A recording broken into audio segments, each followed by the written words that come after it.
대자연이 주는 편안함, 몸과 마음이 편히 쉬어갈 수 있는 곳, 엄마 품처럼 푸근한 감성 여행 도시 완주군으로의 여행을 떠나봅니다.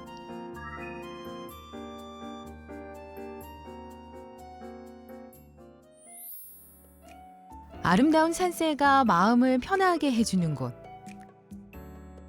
바람 따라 느리게 걷고 싶어지는 곳 완주군인데요. 올해와 내년 완주 방문의 해를 맞아 해설이 있는 다양한 여행 코스를 개발했습니다. 예, 우리 완주군은요, 기존의 삼례문화예술촌, 송광사 등 4개의 권역의 테마로 관광을 하고 있었는데요. 최근에 코로나19로 인해서 혼자 하는 여행과 안전한 여행을 선호하는 관계로 새로운 문화관광 테마를 만들었습니다. 그건 역사 문화, 그다음에 문화재생, 그다음에 청정자연의 테마로 준비하고 있고 으뜸 문화관광 도시로 발전해 나가기 위해서 준비하고 있습니다. 그럼 완주의 첫 번째 여행지로 떠나볼까요? 종남산, 서방산, 그리고 위봉산까지 산으로 둘러싸인 오성 한옥마을이 완주 여행의 첫 번째 목적지입니다. 기존에 소양 한옥마을이 사라질 위기에 있었는데요. 이 마을 33가구가 힘을 합쳐가지고 마을 공동체 사업을 했습니다. 그래서 땅을 매입을 하고요. 그 땅을 매입한 곳에 한옥을 신축하고 개축하고 그다음에 이축을 해가지고 지금 홈스테이를 하고 있는데, 신축한 가구는 14채이고요. 개축한 가구는 3채이고 그다음에 이축한 가구는 6채로 운영하고 있습니다. 완주군은 우리나라 전통 주거 문화인 한옥의 우수성을 널리 알리기 위해 한옥마을 조성 사업을 지원하고 있는데요. 특히 이곳은 100년이 훌쩍 넘은 고택을 문화재 장인들이 그대로 옮겨 형성됐습니다. 예, 여기 소양고택은요, 제 왼편에 보시는 안채 같은 경우는 전라남도 부안에서 136년 된 고택을 이축해 왔고요. 제 뒤편에 보시는 고택은 전라북도 고창에서 140년 된 고택을 이축해 왔는데, 우리의 한옥이 사라지는 아쉬움을 지키기 위해서 이축해 왔다라고 말씀드릴 수 있습니다. 고즈넉한 한옥에서의 하룻밤. 고요하게 한옥의 멋에 젖어들기에 손색이 없죠. 외국인들도 우리 한옥의 아름다움에 흠뻑 취해서 돌아간다고 하네요. 한옥의 장점이라는 것은 한옥은 이축할 수 있다라고 먼저 말씀을 드릴 수 있습니다. 이축이라는 것은 집을 옮긴다는 얘기예요. 한옥은 못을 사용하지 않고 짜집기 방식으로 걸구 건축을 하기 때문에 이곳에서 저곳으로 옮길 수 있다라고 말씀을 드릴 수 있어요. 그래서 이 걸구 건축을 했기 때문에 역시 지진에도 강합니다. 그래서 한옥은 지진에도 강하고 또 오래오래 보존할 수 있습니다. 왜냐하면 한옥에는 기단이 있고 기단 위에 주춧돌이 있고 주춧돌 위에 한옥을 건축을 하기 때문에 아무래도 지면에서 높이 떨어져 있기 때문에 냉기와 습기와 벌레에 강하기 때문에 오래오래 보존할 수 있습니다. 특별히 무언가를 하지 않아도 몸과 마음이 자연의 상태로 돌아갈 수 있는 힐링 여행지입니다. 마을 주변으로는 생태숲과 마실길이 조성돼 있어 자연의 품에서 가볍게 산책하며 실록의 에너지를 느낄 수 있습니다. 지금 여러분이 주변을 보시다시피 생태숲이라는 자연을 볼 수 있는 생태숲이 있고요. 생태숲을 지나서 보면 자작나무 숲이 있습니다. 자작나무 숲에서 많은 공기를 마시고 돌아갈 수 있는 곳으로 준비되어 있습니다. 발길을 옮기니 눈앞에 근사한 풍광이 펼쳐집니다. 특히 이 소나무 한 그루가 눈에 띄는데요. 네, 이곳 오성제는 원래는 농업 용수로 사용하기 위해서 물을 가두기 위해서 제방을 쌓았고 그래서 오성제가 되었고요. 특별히 이 오성제 안에는 보시다시피 소나무가 있습니다. 이 소나무는 2019년도에 BTS가 썸머 패키지를 촬영했기 때문에 SNS를 통해서 많이 퍼져나가서 많은 사람들이 찾아오고 있습니다. 문화 재생과 청정 자연을 두루 느낄 수 있는 오성 한옥마을 여행을 마치고 완주군의 구경 가운데 하나죠. 위봉산성을 따라 좀 더 깊은 곳으로 올라가 봅니다. 규모가 크진 않지만 위용 있는 절 하나와 마주했습니다. 바로 위봉사입니다. 완주군의 대표적인 역사 문화를 느낄 수 있는 여행지인데요. 위봉사는 두 가지의 창건 설화가 있습니다. 첫째는 백제 무왕 때 서암 대사가 창건했다는 설이 한 가지 있고요. 또 다른 한 가지는 최용각이라는 사람이 말을 타고 전국을 다니다가 이곳 추줄산 근처에 와서 보니 불빛이 비쳤다고 합니다. 그 불빛을 따라 산 속으로 올라가서 보니까 산 꼭대기에 3마리의 봉황이 감싸고 있는 모습을 보고 이거 신기하다, 귀한 일이다, 영험한 일이다 해서 이곳에 절을 지었고 그 절이 지금의 위봉사가 되었습니다. 경내로 들어서자 500년이 넘은 소나무 한 그루가 사찰을 지키고 있습니다. 그만큼 유서 깊은 사찰인데요. 조선의 역사가 깃들어 있는 곳이기도 하죠. 우리나라는 동학 농민 운동이 있었습니다. 그때 당시 태조 이성계의 어진과 위패와 왕실의 기록 유물과 역사의 기록 유물을 보존하기 위해서 위봉산성 안에는 자그마한 행궁을 지었는데 막상 위패와 그 모든 유물을 행궁 안에 옮기기에는 행궁이 너무 누추하고 폐쇄돼가지고 임시적으로 지금 보시는 보강명전의 법당 안으로 임시적으로 옮겼고요. 이 근처에 위봉산성에는 태조암이라는 자그마한 암자도 같이 있습니다. 한눈에 봐도 균형과 조화를 이룬 위봉사의 모습. 불전 연구는 물론 전통 건축 양식 연구에 있어 소중한 자료로 평가되는 곳이기도 합니다. 위봉사 안에는 보강명전이라는 법당이 있는데 이 보강명전은 보물 608호입니다. 보시다시피 팔짝 지붕으로 다포식으로 정면 3칸, 측면 3칸의 건축 양식인데요.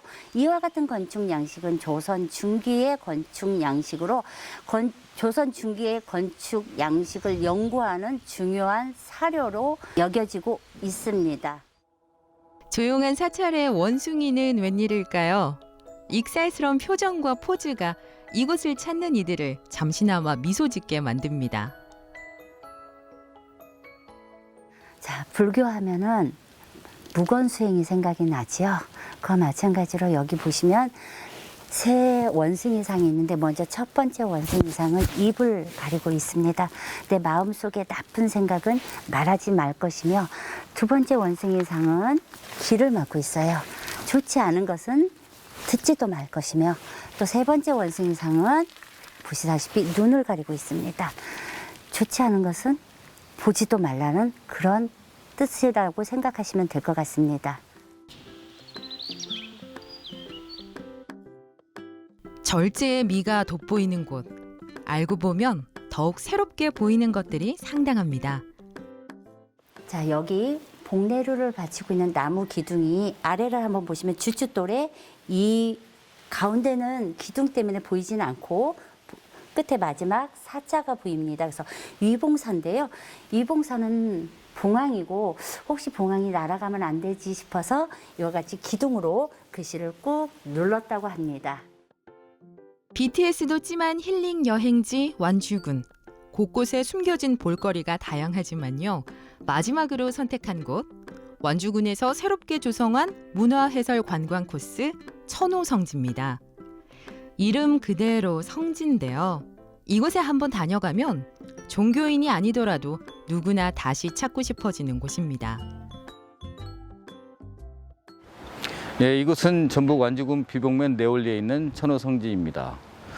이곳은 호남 지역에서 유서 깊은 천주교 교우촌이죠. 박해가 있을 때마다 신자들은 산속으로 피해왔는데 이곳이 대표적인 곳입니다. 신자들 중에는 이제 순교하신 분들이 있는데 그분들의 묘가 있는 곳이기도 합니다. 또 이곳에는 또 피정의 집도 있고 또 호남교회사 연구소 또 성물박물관 이런 것들이 있고 예전 신자들이 살았던 집터 이런 흔적들을 볼 수 있고 그 천주교 역사의 흔적들, 문화 흔적들 이런 것들을 신앙의 흔적들을 볼 수 있는 곳입니다. 천호성지는 천호산의 품에 안겨 있는데요. 천호성지 옆으로는 천호마을이 펼쳐져 있습니다. 이곳에 마을이 형성된 특별한 이유가 있죠. 앞에 보이는 마을은 천호마을입니다. 천호성지와 함께 있는 마을이죠. 예전에는 용춘의 다리실이라고 불렀습니다. 박해시대 때 천주교 신자들이 들어오면서 마을이 형성되었죠. 예전에는 이 동네를 하늘천자 호리병 호자로 불렀습니다. 천호. 그런데 천주교 신자들이 들어오면서 불을 호자로 바꿨어요. 하늘이 불러서 온 곳, 또 하느님을 부르면서 사는 사람들이 사는 곳이라는 뜻으로 천주교 신자들이 살다 보니까 그렇게 바꾼 것이죠. 지금도 이곳의 대부분의 주민들은 천주교 신자들이고 예전의 그 신앙 공동체의 모습을 여전히 지니고 있는 그런 곳입니다. 성지이지만 이곳에서 잠시 머무는 것만으로도 마음의 평안과 안정을 찾을 수 있습니다.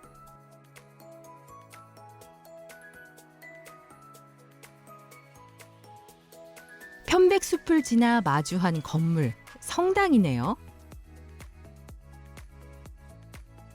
지금 보이는 성당은 부활성당입니다. 순례자들이 오면 미사를 드리는 성당인데 2007년에 세워졌습니다. 이 성당 모습을 잘 보면 이렇게 삼각형이잖아요. 이게 산 모습입니다. 산. 성경에서 산은 하느님을 만나는 곳이죠. 그리고 박해시대 때 우리나라 신자들은 산 속으로 숨어 들어갔습니다. 그 산을 형상화한 것인데 한국건축가협회상을 수상했고 완주군에서 선정한 아름다운 건물로 지정이 되었습니다. 성당을 지나 길을 걷다 보니 아찔한 높이의 계단이 나오는데요. 이 계단을 올라가면 순교자들의 묘가 있습니다. 거기에는 103위 성인 중에 4분의 묘가 있는데 이 계단을 103개로 만들었어요. 그것은 103위 성인을 의미하고 또 이것을 올라가는 분들이 103위 성인 그분들의 고귀한 신앙 그리고 정신을 기억하라고 하는 뜻에서 만들었습니다. 천주교의 역사를 간직한 성지를 걷는 일, 짧지만 긴 여운을 남깁니다. 천호성지 내에는 성물박물관도 마련되어 있습니다. 이곳은 성물박물관입니다. 가톨릭에서 성물은 신자들의 신심을 북돋아주는 역할을 합니다. 예를 들면 예수님의 십자가, 또 성모님, 성모상, 그리고 기도할 때 쓰는 묵주 이런 거, 그리고 기도서, 성가책, 뭐 이런 여러 가지 신앙생활을 할 때 필요한 모든 그 상이나 물건이나 책 이런 여러 가지를 다 성물이라고 합니다.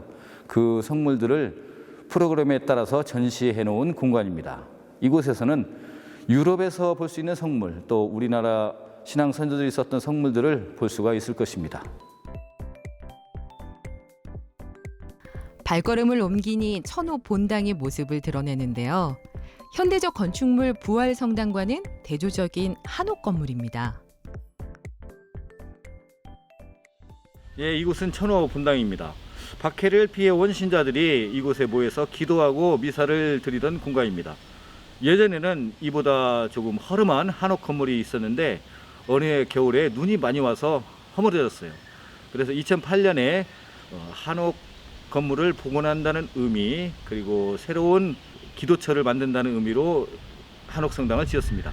이곳에 오시면 또 특별한 것을 볼 수가 있는데 6.25 때 불발탄으로 만든 총이 있습니다. 어쩌면 전쟁이라고 하면 공포, 죽음의 소리, 두려움의 소리인데 이것이 종으로 바뀌면서 평화의 소리가 된 그 장면을 볼 수 있을 것입니다. 종교인에게는 순례 도복길로, 하지만 천주교 신자가 아니더라도 고요하고 차분한 분위기만으로도 사람들의 발길이 머물기 충분한 곳입니다. 많은 분들이 이 천호 성지, 천호 마을을 오십니다. 특히 천주교 신자들이 많이 오시는데 이분들은 기도하러 오고 마음의 위로를 얻으러 오시겠죠. 그런데 천주교 신자가 아닌 분들이라 하더라도 이곳에 많이 오셨으면 좋겠습니다. 무엇보다도 역사의 흔적을 볼 수가 있고 또 자연을 통해서 마음의 위로, 어떤 심신의 평화를 얻었으면 좋겠습니다. 완전할 완의 고을주, 완전한 고을, 살기 좋은 곳이라는 완주라는 이름답게 곳곳에 볼 곳도 쉬어갈 곳도 많은 여행지. 전통과 고요함이 공존하는 완주로의 힐링 여행 어떠신가요?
본격적으로 여름에 접어드는 6월, 더위는 쫓아주고 몸을 보하는 음식, 집에서도 간단히 만들어 볼까요?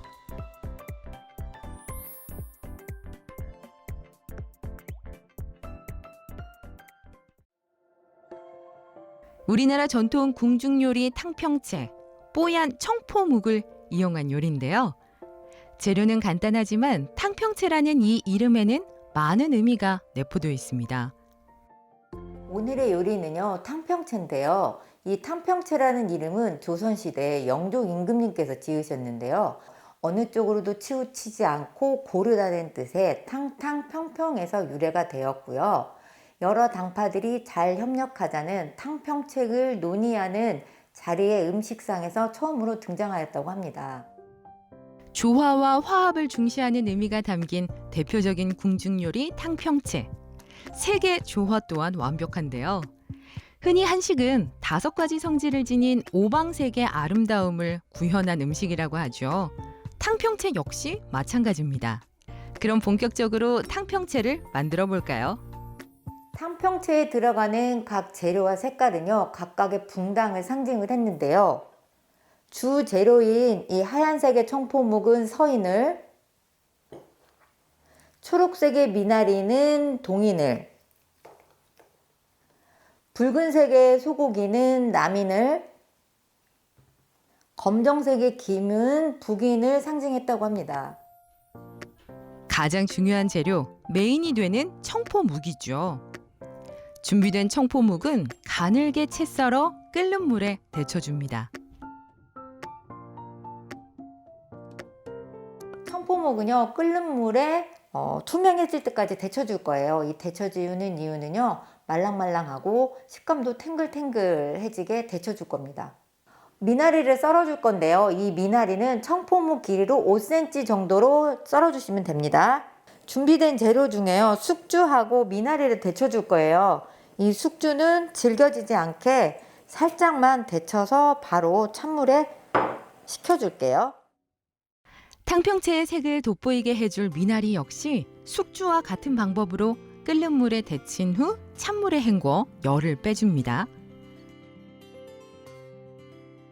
가늘게 채 썬 쇠고기는 간장과 다진 마늘 등 약간의 양념을 넣고 볶아줍니다. 달걀 역시 지단을 붙여 같은 크기로 채 썰어주고요. 김은 그대로 구워 잘게 부숴 놓으면 재료 준비 끝.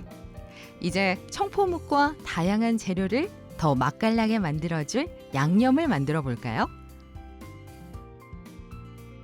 탕평채는요, 새콤달콤하게 먹기 때문에 양념으로는 식초, 설탕, 간장이 들어갑니다. 네, 설탕이 잘 녹을 때까지 저어주시면 됩니다. 새콤달콤한 양념장을 준비된 재료에 끼얹어주면 드디어 탕평채 완성입니다. 먹기 직전 모든 재료들을 조물조물 섞어주면 되는데요. 이때 묵이 부서지지 않도록 힘 조절에 주의해주세요. 탕평채에 들어가는 이 청포묵은요, 녹두로 만들거든요. 이 녹두는 우리 몸속에 있는 습기를 빼주고요. 해열과 해독 작용을 해주기 때문에 여름철에 드시면 좋습니다. 조화와 화합을 중시했던 임금의 마음이 담긴 음식 탕평채.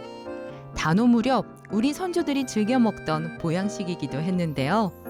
본격적인 무더위가 다가오기 전에 사랑하는 이를 위해 직접 만들어 보면 어떨까요?